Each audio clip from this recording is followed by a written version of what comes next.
पंजाबी गवनाम दे विच हुण तक दी वड्डी ब्रेकिंग न्यूज़ निकल के आ रही है। कोरोना वायरस के मद्देनज़र भलके यानी सोमवार तो करतारपुर लांघा श्रद्धालुओं वास्ते बंद कर दिता जा रहा है ते गृह मंत्रालय के मुताबिक करतारपुर लांघा अस्थाई तौर पर बंद करने के आदेश दिए गए ने। BSF ने कहा कि कोरोना वायरस करके करतारपुर लांघे लिए रजिस्ट्रेशन ते होर सेवावां मुलत कर दित्तियां गईयां ने। इस तो पहला मौका होवेगा कि जदों करतारपुर साहब लांघा बंद किया गया। देश घातक कोरोना वायरस के संकट नाल जूझ रहा। भारत में कोरोना के केस हुण तक 93 हो चुके हैं। हालांकि इन्हां विचों 17 विदेशी नागरिक शामिल ने। भारत सरकार ने कोरोना नूं कौमी तबाही घोषित किया गया ते दस दईए कि देश विच सब तो वध केस केरल के अंदर निकल के आए ने।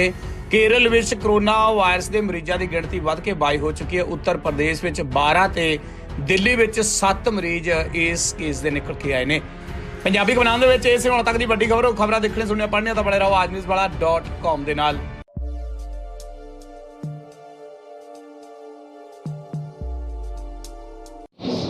देखो तीन वड्डे मुद्दे है जी उस दिन जिस गल की बड़े लंबे समय तो गल चल रही है कि जिस तरीके नाल सेंटर वालों बहुत वड्डे पद्धर ते अनाज ते दालां पिंडां दे लोकां वास्ते भेजियां मगर अगे नहीं वंडियां गईयां। खुरत-पुरत कांग्रेसियां ने कीतियां ने। एक तो जिन्हां दे आटे दाल दे कार्ड कट्टे गए आ उस के असीं लैके हाई कोर्ट भी गए सां। हाई कोर्ट ने भी आर्डर किया कि ये सारिਆਂ ਨੂੰ मिलने चाहिए। जिन्हां दे कट्टे भी गए आ कार्ड इस लॉकडाउन के समय 'च हरेक नूं ये गरीबां नूं कणक ते दालां मिलनी चाहिए। एक मुद्दा वो है। असीं सारिਆਂ ਨੂੰ बेनती की है कि आपदे पिंड जिथे जिथे जिन्हों प्रॉब्लम है आपदे कार्ड बाहर लैके आओ तो आपदे पिंड के चौराहे चीज़ दिखाओ कि हले तक हाई कोर्ट के आर्डर की भी उलंघना मौजूदा सरकार कर रही। दूजा मुद्दा है कि जेड़े तेल दियां डीजल दियां पेट्रोल दियां कीमतां 'च जिहड़ा वाधा उहदे 'च असीं दोवें सरकारां नूं चाहे वो केंद्र की सरकार है तो चाहे वो स्टेट की सरकार है जिन्हें 20-20 रुपये तक वैट लाता है। अज जिहड़ा वैट है कोई 22 रुपये पेट्रोल ते कोई इन्ना कि कला पंजाब लै रही है। फिर सेंटर तो 42% अड इन्हां दा हिस्सा आ रहा। मतलब वाधू पैसा इकट्ठा कर रहे जिहड़ा छड्ड सकदे आ ते जे छड्डदे आ ते फिर दिल्ली केस होर मजबूत हुंदा है कि ये तेल दियां कीमतां लोकां नूं घटनी चाहीदियां।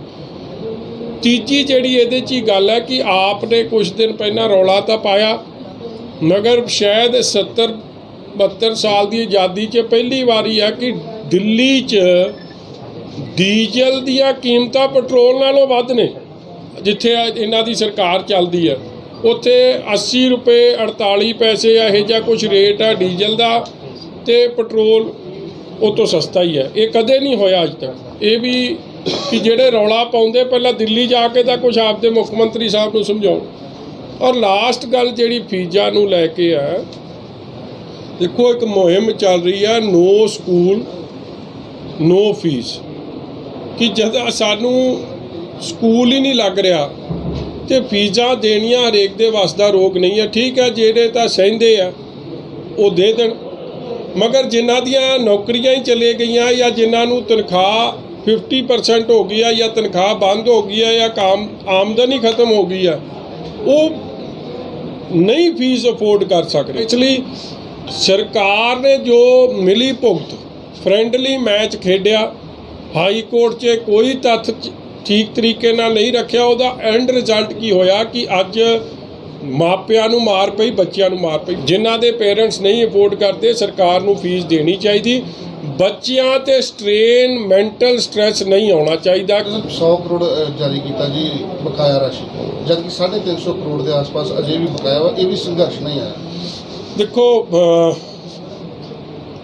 पैसा हक की कमाई है किसानों की और 18-19 के सीजन का भी बकाया रहा। और अफसोस की गल है कि जेडे ये सहकारिता मंत्री ने इस इलाके ते आ इस इलाके दियां 2-3 मिल्लां ने आले दुआले मतलब ज़्यादातर मिल्लां दुआबे ते माझे जिले नाल संबंधित आ। बॉर्डर कह लो या माझे या दुआबा कह लो सब तो वध बकाया इत्थों दा।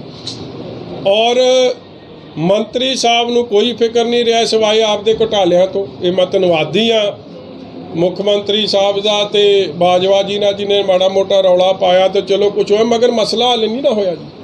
750 ਕਰੋੜ ਬਕਾਇਆ, 750 ਕਰੋੜ 'ਚ ਤੁਸੀਂ 100 ਕਰੋੜ ਦੇ ਦਿਓ, 650 ਕਰੋੜ ਤਾਂ ਹਲੇ ਬਕਾਇਆ। ਬਟਾਲੇ ਦਾ ਬਕਾਇਆ, ਗੁਰਦਾਸਪੁਰ ਦਾ ਬਕਾਇਆ, ਔਰ ਕਿਸਾਨੀ ਅੱਗੇ ਸਟ੍ਰੈਸ ਥੱਲੇ ਆ, ਲੋਕਾਂ ਦੀ ਜੇਬ 'ਚ ਪੈਸਾ ਕੋਈ ਨਹੀਂ। ਤੁਸੀਂ ਉਹਨਾਂ ਦੀ ਹੱਕ ਦੀ ਜਿਹੜੀ ਉਹਨਾਂ ਨੇ ਕਮਾਈ ਆ ਉਹ ਦਿੰਦੇ ਨਹੀਂ। ਸੋ ਇਹ ਹਾਲਾਤ 'ਚ ਉੱਤੋਂ ਡੀਜ਼ਲ ਦੇ ਰੇਟ ਵਧਾਤੇ ਤੇ ਕਿਸਾਨਾਂ ਨੂੰ ਜਿਸ ਤਰੀਕੇ ਨਾਲ ਉਹਨਾਂ ਦਾ ਗਲ ਘੁੱਟਿਆ ਜਾ ਰਿਹਾ, ਮੈਂ ਜਾਖੜ ਸਾਹਿਬ ਨੂੰ ਵੀ ਕਹੂੰਗਾ ਕਿ ਗੱਲਾਂ ਤਾਂ ਤੁਸੀਂ ਚੰਡੀਗੜ੍ਹ 'ਚ ਬਹਿ ਕੇ ਬਹੁਤ ਵੱਡੀਆਂ ਆਰਡੀਨੈਂਸਾਂ ਦੀਆਂ ਕਰਦੇ ਹੋ, ਜਿਹੜਾ ਤੁਹਾਡੇ ਕਰਨ ਵਾਲਾ ਕੰਮ ਆ ਉਹ ਪੂਰਾ ਕਰ ਦਿਓ।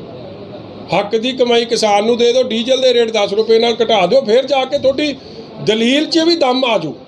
ਕਰਤਾਰਪੁਰ ਕੋਰੀਡੋਰ ਪਾਕਿਸਤਾਨ ਨੇ ਵੀ ਖੋਲ੍ਹ ਦਿੱਤਾ ਤਾਂ ਕੈਪਟਨ ਸਾਹਿਬ ਨੇ ਕਿਹਾ ਕੇਂਦਰ ਨੂੰ ਖੋਲ੍ਹਣਾ ਚਾਹੀਦਾ ਜੀ, ਤੁਹਾਡਾ ਕੀ ਕਹਿਣਾ? ਮੈਂ ਖੋਲ੍ਹਣਾ ਚਾਹੀਦਾ। ਦੇਖੋ, ਗੁਰੂ ਘਰ ਜਿਹੜਾ ਵੀ ਜਾਊਗਾ, ਗੁਰੂ ਘਰ 'ਚ ਗੁਰੂ ਦੇ ਚਰਨਾਂ 'ਚ ਜਿਹੜਾ ਵੀ ਨਤਮਸਤਕ ਹੋ ਕੇ ਆਊਗਾ, ਸਰਬੱਤ ਦੇ ਭਲੇ ਦੀ ਅਰਦਾਸ ਕਰਕੇ ਆਊਗਾ ਤੇ ਚੰਗੀ ਗੱਲ ਹੈ ਜੀ।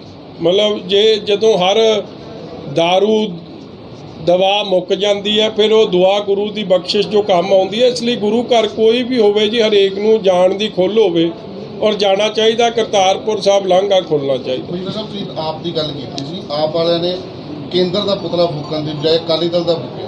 ਉਹ ਜਾਖੜ ਸਾਹਿਬ ਦੇ ਹੁਕਮ ਜਿਵੇਂ ਸੀ ਨਾ ਜੀ, ਗਾਂਧੀ ਸੋਨੀਆ ਗਾਂਧੀ ਦੇ ਕਿਉਂਕਿ ਰਲ ਕੇ ਖੇਡ ਰਹੇ, ਉੱਥੇ ਵੀ ਵਿਧਾਨ ਸਭਾ 'ਚ 2-3 MLA ਇਹਨਾਂ ਦੇ ਉਹ ਰੋਪੜ ਵਾਲੇ ਨੇ, ਮਾਨਸੇ ਵਾਲੇ ਨੇ, ਚਲੇ ਤਾਂ ਕਾਂਗਰਸ 'ਚ ਗਏ ਆ। ਜਿਹੜਾ ਕੋਈ ਆਪਦੀ ਮਾਂ ਪਾਰਟੀ ਛੱਡੇ ਉਹ ਡਿਸਕੁਆਲੀਫਾਈ ਹੁੰਦਾ। ਕਾਨੂੰਨ ਬੜਾ ਸਿੱਧਾ, ਮਗਰ ਉਹਨੂੰ ਡਿਸਕੁਆਲੀਫਾਈ ਕੀਤਾ ਨਹੀਂ। ਉਹ ਬਹਿੰਦਾ ਆਪ ਵਾਲਾ ਤੇ ਕਹਿੰਦਾ ਹੈ ਮੈਂ ਕੈਪਟਨ ਸਾਹਿਬ ਨਾਲ। ਤੇ ਜਦ ਇਹ ਜਿਹਾ ਰਲ ਮਿਲ ਕੇ ਫਿਕਸਡ ਮੈਚ ਚੱਲ ਰਿਹਾ ਹੋਵੇ ਤੇ ਇਹ ਤਾਂ ਤੁਹਾਨੂੰ ਮੇਰੇ ਤੋਂ ਸਿਆਣੇ ਹੋ ਜੀ ਕਿ ਇੱਕ ਲੈਵਲ 'ਤੇ ਚੱਲਿਆ, ਕਈ ਲੈਵਲ 'ਤੇ ਚੱਲ ਰਿਹਾ। ਉਹਨਾਂ ਨੇ ਤਾਂ ਉਹ ਕਰਨਾ ਜੋ ਕੈਪਟਨ ਅਮਰਿੰਦਰ ਸਿੰਘ ਜੀ ਕਹਿ ਦਿੰਦੇ ਜਾਂ ਜਾਖੜ ਸਾਹਿਬ ਕਹਿ ਦਿੰਦੇ, ਉਹ ਕਰ ਦਿੰਦੇ। ਉਹ ਕਹਿਣਗੇ ਅੱਜ ਰਾਤ ਹੋ ਗਈ, ਦਿਨ ਨੂੰ ਰਾਤ ਕਰ ਦੇਣਗੇ, ਰਾਤ ਨੂੰ ਦਿਨ ਕਰ ਦੇਣਗੇ। ਉਹ ਵਿਚਾਰਿਆਂ ਦੀ ਇਹੀ ਚੀਜ਼ ਸਥਿਤੀ ਹੈ। ਉਹਨਾਂ ਨੂੰ ਲੈ ਕੇ ਸਰਕਾਰ ਕਹਿੰਦੀ ਹੈ, ਪੰਜਾਬ ਸਰਕਾਰ ਕਿ ਸਾਡਾ ਪੂਰਾ ਕੰਟਰੋਲ ਹੈ, ਪਰ ਮੌਤ ਦੀ ਦਰ ਲਗਾਤਾਰ ਵੱਧਦੀ ਜਾ ਰਹੀ ਹੈ, ਕੇਸ ਵੀ ਆ ਰਹੇ ਨੇ। ਅੱਜ ਦੀ ਗੱਲ ਕੀਤੀ ਜਾਵੇ ਤਾਂ ਗੁਰਦਾਸਪੁਰ ਦੇ ਡੇਰਾ ਬਾਬਾ ਨਾਨਕ 'ਚੋਂ ਹੀ 20 ਪੋਜ਼ੀਟਿਵ ਕੇਸ ਆ ਚੁੱਕੇ ਨੇ। ਇੱਕ ਨਾ ਪੰਜਾਬ ਸਰਕਾਰ ਨੂੰ ਇਹ ਸਨਮਾਨਿਤ ਹੋਣ ਵਾਲੀ ਹੈ ਤੇ ਖਾਸ ਤੌਰ ਤੇ ਡਾਕਟਰ ਬਲਬੀਰ ਸਿੰਘ ਸਿੱਧੂ ਜੀ ਦਾ ਡਾਕਟਰ ਹੀ ਕਹਿਤਾ। ਮੈਂ ਤਾਂ ਉਹਨੂੰ ਸਧਾਰਨ ਬੰਦਾ ਨਹੀਂ ਆ, ਉਹ ਤਾਂ ਡਾਕਟਰ ਹੀ ਸਮਝੋ ਉਹਨੂੰ। ਪਤਾ ਨਹੀਂ ਕਿਹੜੇ ਜਾਦੂਗਰ ਹੈ, ਚਮਤਕਾਰੀ ਹੈ। ਇਹਨਾਂ ਨੇ ਇਹ ਇਕੱਲੇ ਹੀ ਹੈ ਦੁਨੀਆ 'ਚ ਜਿਨ੍ਹਾਂ ਨੇ ਲੜਾਈ ਲੜੀ ਹੈ ਕਰੋਨਾ ਨਾਲ, ਪੰਜਾਬ ਪੁਲਿਸ ਦੇ ਨਾਲ। ਪਹਿਲਾਂ ਤਾਂ ਯਾਦ ਹੈ ਕੋਈ ਬਾਹਰ ਨਿਕਲਦਾ ਪੁਲਿਸ ਉਹਨੂੰ ਕੁੱਟਦੀ ਸੀ ਜੇ ਕੁਝ ਆ ਜਾਂਦਾ ਸੀ। ਫਿਰ ਇਹਨਾਂ ਨੇ ਹੁਣ ਲੜਾਈ ਲੜ ਰਿਹਾ, ਜਿਹੜੀ ਆ ਰੋਜ਼ ਦੀ ਤੁਹਾਡੀ ਕਰੋਨਾ ਦੀ ਬੁਲੇਟਿਨ ਆਉਂਦੀ ਹੈ ਨਾ, ਉਹਨੂੰ ਉਹ ਹੇਰ-ਫੇਰ ਕਰੀ ਜਾਂਦੇ ਆ। ਤੁੱਲੀ ਲੈਬ ਵਰਗੇ ਤੁਸੀਂ ਵੇਖੀ ਹੈ ਕੀ ਹੋਇਆ। ਮਗਰ ਤੁੱਲੀ ਲੈਬ ਦਾ ਐਡਾ ਵੱਡਾ ਸਕੈਮ ਹੋਇਆ, ਉਹ ਰੌਲਾ ਪਾਉਣ ਤੋਂ ਬਾਅਦ ਮਸਾ ਹੀ ਪਰਚਾ ਦਰਜ ਹੋਇਆ। ਮਗਰ ਅੱਜ 20 ਦਿਨ ਹੋ ਗਏ, ਕੋਈ ਅਰੈਸਟ ਹੋਇਆ ਨਹੀਂ ਹੋਇਆ, ਕਿਉਂਕਿ ਤੁੱਲੀ ਲੈਬ ਨੂੰ ਮਨਜ਼ੂਰੀ ਕਿਹਨੇ ਦਿੱਤੀ ਸੀ? ਹੁਕਮਰਾਨਾਂ ਨੇ।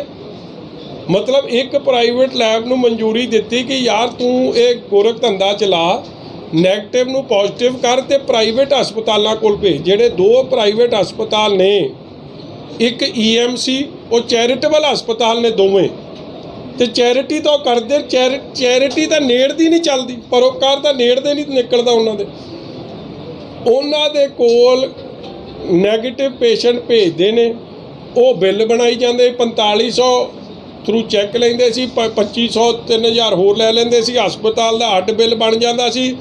ਉਹ ਜਿਹੜਾ ਵਿਚਾਰਾ ਕਰੋਨਾ ਪੋਜ਼ਿਟਿਵ ਹੋਇਆ ਪਿਆ ਸੀ, ਉਹਨੂੰ ਤਾਂ ਸੁਰਤ-ਪੁਰਤੀ ਕੋਈ ਨਹੀਂ ਸੀ। ਅੱਛਾ, ਜੇ ਉਹ ਕਹਿੰਦਾ ਸੀ ਕਿ ਜੇ ਤੂੰ ਕਿਸੇ ਨਾਲ ਗੱਲ ਕੀਤੀ ਤੇ ਮੁਹੱਲੇ 'ਚ ਵੀ ਤੇਰੀ ਬਦਨਾਮੀ ਕਰਾਵਾਂਗੇ, ਪੁਲਿਸ ਵੀ ਸੱਦਾਂਗੇ। ਮਤਲਬ ਕਹਿਣ ਦਾ ਭਾਵ ਕਿ ਇੱਕ ਪ੍ਰਾਈਵੇਟ ਲੈਬ ਦਾ ਤੇ ਪ੍ਰਾਈਵੇਟ ਹਸਪਤਾਲ ਡਾਕਟਰਾਂ ਦਾ ਸ਼ਿਕੰਜਾ ਦੇਖੋ ਕਿਹੋ ਜਿਹਾ ਸੀ ਐਡਮਿਨਿਸਟ੍ਰੇਸ਼ਨ 'ਤੇ, ਕਿ ਉਹਨਾਂ ਦੇ ਕਹੇ ਤੇ ਪੁਲਿਸ ਵੀ ਆ ਜਾਂਦੀ ਸੀ, ਉਹਨਾਂ ਦੇ ਕਹੇ ਤੇ ਡਿਸਟ੍ਰਿਕਟ ਐਡਮਿਨਿਸਟ੍ਰੇਸ਼ਨ ਵੀ ਆ ਜਾਏ, ਮਗਰ ਅਸਲ ਬੰਦੇ ਦੀ ਸੁਣਵਾਈ ਕੋਈ ਨਹੀਂ ਹੁੰਦੀ। ਅੱਜ ਤੱਕ ਉਹਦੇ 'ਚ ਕੁਝ ਨਹੀਂ ਹੋਇਆ।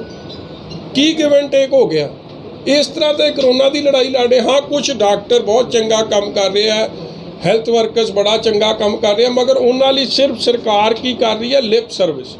ਅੱਜ ਮੇਰੇ ਕੋਲ ਉਹ ਛੋਟੇ ਜਿਹੜੇ ਬੱਚੇ, ਜਿਹੜੇ 25 ਸਾਲ ਦੇ 30 ਸਾਲ ਦੇ, ਜਿਹੜੇ ਹਲੇ ਇੰਟਰਨਸ ਨੇ, ਮਤਲਬ ਜਿਹੜਾ ਹਲੇ ਉਹ ਡਾਕਟਰੀ ਕਰ ਹੀ ਰਿਹਾ, ਕੋਈ ਜੂਨੀਅਰ ਹੈ, ਕੋਈ ਸੀਨੀਅਰ ਹੈ, ਜਿਹੜੇ ਅਸਲ 'ਚ ਕਰੋਨਾ ਵਾਰਡ 'ਚ ਜਾ ਕੇ ਜ਼ਿੰਮੇਵਾਰੀ ਨਿਭਾ ਰਹੇ ਹੈ, ਉਹਨਾਂ ਦਾ ਸਟਾਈਪੰਡ ਦਾ ਰੌਲਾ। ਫੀਸ ਉਹਨਾਂ ਦੀ ਦੂਜੀ ਸੂਬਿਆਂ ਨਾਲੋਂ 4 ਗੁਣਾ ਤੇ ਸਟਾਈਪੰਡ ਉਹਦੇ ਦੂਜੇ ਸੂਬਿਆਂ ਨਾਲੋਂ ਅੱਧਾ ਘੱਟ। ਮਤਲਬ 50,000 ਮਿਲਦਾ ਹੈ ਤੇ ਗਵਾਂਢੀ ਸੂਬੇ 'ਚ 1 ਲੱਖ ਮਿਲਦਾ, ਤੇ ਫੀਸ ਉਹ ਗਵਾਂਢੀ ਸੂਬਿਆਂ ਨਾਲੋਂ 6 ਗੁਣਾ ਵੱਧ ਦਿੰਦੇ। ਮੈਂ ਜੇ ਮੰਗ ਰੱਖੀ ਆ ਕਿ ਕੈਪਟਨ ਸਾਹਿਬ ਜੇ ਵਾਕਈ ਸੀਰੀਅਸ ਨੇ ਕਰੋਨਾ ਵਾਰੀਅਰਸ ਨੂੰ ਲੈ ਕੇ, ਜੇ ਆਪਾਂ ਸਮਝਦੇ ਆ ਕਿ ਇਹ ਸਾਡੇ ਫਰੰਟ ਫੀਲਡ ਦੇ ਵਾਰੀਅਰਸ ਨੇ, ਫਿਰ ਉਹਨਾਂ ਦੀ ਸੁਣਵਾਈ ਕਰ ਦਿਓ ਯਾਰ, ਦੇ ਦਿਓ ਉਹਨਾਂ ਨੂੰ ਜੋ ਚਾਹੁੰਦੇ ਕਿ ਉਹ ਖੁਸ਼ੀ ਹੋਰ ਹਿੰਮਤ ਨਾਲ ਬਗੈਰ ਕਿਸੇ ਖੌਫ ਨਾਲ ਆਪਦੀ ਡਿਊਟੀ ਨਿਭਾਉਣ। ਔਰ ਨਾਲ ਹੀ ਜਿਹੜੇ ਇਹ ਜਿਹੇ ਡਾਕਟਰ ਨੇ ਜਿਨ੍ਹਾਂ ਨੇ ਸਾਰੇ ਡਾਕਟਰਾਂ ਨੂੰ ਬਦਨਾਮੀ ਕੀਤੀ ਹੈ ਪ੍ਰੋਫੈਸ਼ਨ ਨੂੰ, ਡਾਕਟਰ ਹੱਡਾਂ ਦਾ ਤੇ ਇਲਾਜ ਕਰੋਨਾ ਦਾ ਕਰੀ ਜਾਂਦਾ। ਉਹ ਮੈਨੂੰ ਪਤਾ ਲੱਗਿਆ ਹਸਪਤਾਲ ਜਿਸ 'ਚ ਕਰੋਨਾ ਦਾ ਇਲਾਜ ਹੁੰਦਾ ਉੱਥੇ ਕਰੋਨਾ ਤੋਂ ਤਾਂ ਬੰਦਾ ਪਤਾ ਨਹੀਂ, ਉਹਦਾ ਡਰ ਘੱਟ ਆ, ਉੱਥੇ ਚੂਹਾ ਇੱਡਾ ਫਿਰਦਾ ਉੱਥੇ ਹਸਪਤਾਲ 'ਚ, ਊਂ ਨਹੀਂ ਕੋਈ ਜਾ ਕੇ ਰਾਜੀ। ਮਤਲਬ ਅਸਲੀਅਤ ਇਹ ਆ ਕਿ ਕਰੋਨਾ 'ਚ ਕਿਸੇ ਨੂੰ ਹੋਇਆ ਦੱਸ ਕੇ ਰਾਜੀ ਨਹੀਂ ਕਿ ਮੇਰੇ ਨਾਲ ਬਣੂ ਕੀ ਮੁੜ ਕੇ। ਇਸ ਲਈ ਜੋ ਅਸਲ ਸਥਿਤੀ ਕਰੋਨਾ ਦੀ ਹੈ ਉਹ ਫਿਗਰ ਹੁਣ ਫੱਜ ਕੀਤੇ ਜਾ ਰਹੇ ਹੈ, ਜਾਣਬੁੱਝ ਕੇ ਘੱਟ ਸ਼ੋ ਕੀਤੇ ਜਾ ਰਹੇ ਹੈ ਕਿ ਸਾਡੀ, ਕਿਉਂਕਿ ਇੱਕ ਵਾਰੀ ਪਿੱਛੇ ਡੈਥ ਰੇਟ ਦਾ ਬੜਾ ਰੌਲਾ ਪਿਆ ਸੀ, ਉਸ ਗੱਲ ਨੂੰ ਲੁਕਾਉਣ ਵਾਸਤੇ, ਰਿਕਵਰੀ ਰੇਟ ਨੂੰ ਸੁਧਾਰਨ ਵਾਸਤੇ ਬੜਾ ਕੁਝ ਹੋ ਰਿਹਾ। ਇਹ ਤਾਂ ਗੁਰੂ ਸਮਤ ਬਖਸ਼ਿਸ਼ ਕਰਨ, ਚਲੋ ਜਿਹੜਾ ਚੰਗਾ ਕੰਮ ਕਰ ਰਹੇ ਉਹ ਆਪ ਹੀ ਅੰਦਰ ਖਾਤੇ ਮਿਲ ਕੇ ਰੌਲਾ ਪਾਉਂਦੇ ਆ। ਤੁੱਲੀ ਲੈਬ EMC ਹਸਪੀਟਲ ਇਹਦਾ ਉਦਾਹਰਨ ਨੇ। EMC ਲੈਬ ਦਾ, ਤੁੱਲੀ ਲੈਬ ਦਾ, ਅਮਨਦੀਪ ਹਸਪਤਾਲ ਲਾਇਸੈਂਸ ਕੈਂਸਲ ਹੋਣੇ ਚਾਹੀਦੇ, ਇਹਨਾਂ ਨੂੰ ਹੱਕ ਹੀ ਕੋਈ ਨਹੀਂ। ਇਹ ਕਿਸੇ ਨੂੰ ਇਸ ਤਰ੍ਹਾਂ ਥੋੜ੍ਹੀ ਗੁੰਮਰਾਹ ਕਰ ਸਕਦੇ ਆ ਜੀ। ਕਿਉਂ ਨਹੀਂ ਕੈਂਸਲ ਹੋਇਆ ਅੱਜ ਤੱਕ? ਅਰੈਸਟ ਕਿਉਂ ਨਹੀਂ ਕੋਈ ਅੱਜ ਤੱਕ ਹੋਇਆ? ਇਹ ਜਿਹੜਾ ਹਰ ਜਗ੍ਹਾ ਫਰੈਂਡਲੀ ਮੈਚ ਚੱਲ ਰਿਹਾ, ਉਹ ਦੁੱਖ ਦੀ ਗੱਲ ਹੈ ਕਿ ਲੋਕਾਂ ਦੀ ਸੁਣਵਾਈ ਨਹੀਂ। ਜਿਹੜਾ ਕੋਈ ਕਿੱਧਰ ਸੈਟਿੰਗ ਬਹਿ ਜਾਂਦੀ ਹੈ ਫਿਰ ਬਸ ਕੰਮ ਹੋ ਜਾਂਦਾ। ਡੀਜ਼ਲ ਦੀਆਂ ਕੀਮਤਾਂ ਨੂੰ ਲੈ ਕੇ ਕੇਂਦਰ ਸਰਕਾਰ ਤੇ ਵੀ ਤੁਸੀਂ ਦਬਾਅ? ਮੈਂ ਤਾਂ ਜੀ ਬੜਾ ਸਪਸ਼ਟ ਹਾਂ, ਕੈਪਟਨ ਅਮਰਿੰਦਰ ਸਿੰਘ ਆਪ ਦਾ ਕੰਮ ਕਰਨ। ਮੈਂ ਕਿਹਾ ਹੈ ਵੈਟ ਦੇ ਰੂਪ 'ਚ 20 ਰੁਪਏ ਤੱਕ ਵਸੂਲ ਰਿਹਾ, ਔਰ ਜੋ ਸੈਂਟਰ ਦਾ ਵੀ ਜਦ ਰੇਟ ਵੱਧਦਾ ਉਹਦੇ 'ਚੋਂ 42% ਹਿੱਸਾ ਸਟੇਟਾਂ ਨੂੰ ਆਉਂਦਾ, ਉਹਦੇ 'ਚੋਂ ਵੀ ਪੈਸੇ ਇਹਨਾਂ ਨੂੰ ਹੀ ਆਉਂਦੇ ਨੇ। ਸੈਂਟਰ ਵੀ ਘਟਾਵੇ ਤੇ ਸਟੇਟ ਪਹਿਲਾਂ ਘਟਾਵੇ, ਕਿਉਂਕਿ ਸਟੇਟ ਨੂੰ ਘੱਟੋ ਘੱਟ ਸਿੱਧਾ 20 ਰੁਪਏ ਇਹ ਸਵੇਰੇ ਰੇਟ ਘੱਟ ਸਕਦੇ ਜੇ ਸੂਬਾ ਆਪਦਾ ਕੰਮ ਕਰ ਦੇਵੇ। ਜਿਵੇਂ ਰਾਹੁਲ ਗਾਂਧੀ, ਸੋਨੀਆ ਗਾਂਧੀ ਭਾਸ਼ਣ ਬਹੁਤ ਵੱਡਾ ਦਿੰਦੇ ਆ ਕਿ ਮੁਲਾਜ਼ਮਾਂ ਨੂੰ ਭੱਤੇ ਦਿੱਤੇ ਜਾਣ, ਮਗਰ ਪੰਜਾਬ 'ਚ ਤਾਂ 18 ਦੇ ਨਹੀਂ ਦਿੱਤੇ ਗਏ, 19 ਦੇ ਨਹੀਂ ਦਿੱਤੇ ਗਏ, 20 ਦੇ ਸੈਂਟਰ ਦਾ ਤਾਂ ਇਕੱਲਾ 20 ਦਾ ਹਿਸਾਬ ਦੀ ਗੱਲ ਕਰਦੇ ਜਨਵਰੀ ਤੋਂ ਜਿਹੜੇ ਵਧਨੇ ਸੀ। ਮਗਰ ਇੱਥੇ ਤਾਂ ਪਿਛਲੇ 3 ਸਾਲਾਂ ਤੋਂ ਨਹੀਂ ਮਿਲ ਰਿਹਾ। 5000 ਕਰੋੜ ਡਿਓ ਦਵਾ ਦਿਓ। ਫਿਰ ਉਹ ਡੀਜ਼ਲ ਪੈਟਰੋਲ ਦੀ ਕੀਮਤਾਂ ਦੀ ਗੱਲ ਕਰਦੇ ਆ, ਮਗਰ ਜੋ ਇੱਥੇ ਲੋਕਾਂ ਨਾਲ ਹੋ ਰਿਹਾ ਹੈ ਵੈਟ ਤਾਂ ਉਹਦੀ ਗੱਲ ਨਹੀਂ ਕਰਦੇ। ਜਿੱਥੇ ਇਹਨਾਂ ਦੀਆਂ ਸਰਕਾਰਾਂ ਨੇ ਗਾਂਧੀ ਪਰਿਵਾਰ ਉਹਨੂੰ ਤਾਂ ਦਰੁਸਤ ਕਰੇ ਨਾ।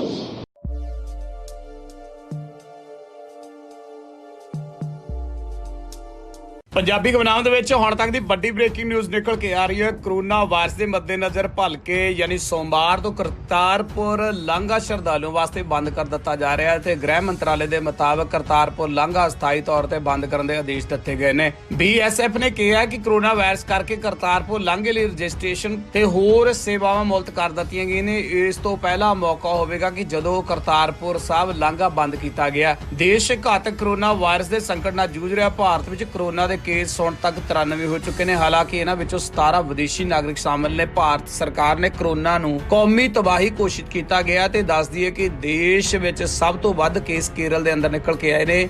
ਕੇਰਲ ਵਿੱਚ ਕਰੋਨਾ ਵਾਇਰਸ ਦੇ ਮਰੀਜ਼ਾਂ ਦੀ ਗਿਣਤੀ ਵੱਧ ਕੇ 22 ਹੋ ਚੁੱਕੀ ਹੈ। ਉੱਤਰ ਪ੍ਰਦੇਸ਼ ਵਿੱਚ 12 ਤੇ ਦਿੱਲੀ ਵਿੱਚ 7 ਮਰੀਜ਼ ਇਸ ਕੇਸ ਦੇ ਨਿਕਲ ਕੇ ਆਏ ਨੇ। ਪੰਜਾਬੀ ਗਵਨਾਮ ਦੇ ਵਿੱਚ ਇਹ ਸੀ ਹੁਣ ਤੱਕ ਦੀ ਵੱਡੀ ਖਬਰਾਂ ਦੇਖਣੇ ਸੁਣਨੇ ਪੜ੍ਹਨੇ ਤਾਂ ਬਣੇ ਰਹੋ ਆਜਨਿਊਜ਼ਵਾਲਾ.com ਦੇ ਨਾਲ।